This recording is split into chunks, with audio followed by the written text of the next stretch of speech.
যুক্তরাজ্য বাংলাদেশকে ইউরোপীয় ইউনিয়নের দেশ হিসেবে একমাত্র অস্ত্র ছাড়া সব পণ্যের শুল্কমুক্ত সুবিধা দিয়ে আসছে।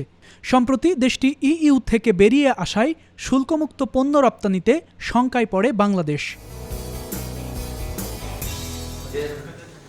তবে বুধবার সচিবালয়ে বাংলাদেশ সফররত যুক্তরাজ্যের প্রধানমন্ত্রীর বাংলাদেশ বিষয়ক বাণিজ্য দূত রোশনারা আলী বাণিজ্যমন্ত্রী তোফায়েল আহমেদের সঙ্গে বৈঠক করেন।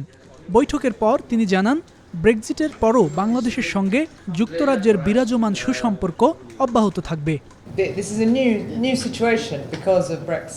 ইউরোপীয় ইউনিয়ন থেকে যুক্তরাজ্যের সরে আসার সিদ্ধান্তের পর নতুন পরিস্থিতি সৃষ্টি হয়েছে।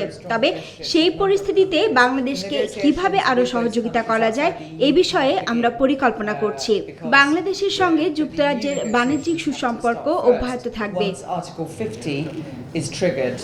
এ সময় বাণিজ্য মন্ত্রী তোফায়েল আহমেদ বলেন, যুক্তরাজ্য বাংলাদেশের রপ্তানির তৃতীয় সর্বোচ্চ গন্তব্য। পদ্মা সেতু থেকে পায়রা বন্দর পর্যন্ত রেল সংযোগ তৈরিতে যুক্তরাজ্য ৬০,০০০ কোটি টাকা সহায়তা করবে বলেও জানান তিনি। আমরা যে পদ্মা ব্রিজের উপর দিয়ে আমরা যে রেল লাইন করতেছি ফান্ডেড বাই চায়না, সেটাও আমাদের ৩৬,০০০ কোটি টাকা, আর এটা হলো ৬০,০০০ কোটি টাকা।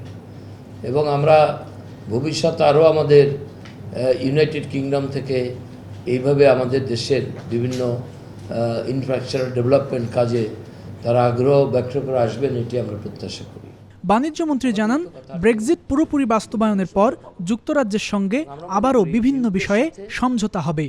দেশটি থেকে বাংলাদেশ বর্তমানে যে সুবিধা পাচ্ছে তা অব্যাহত থাকার পাশাপাশি যুক্তরাজ্যের কাছ থেকে আরও বেশি সহযোগিতা পাওয়া যাবে বলেও আশা প্রকাশ করেন বাণিজ্যমন্ত্রী।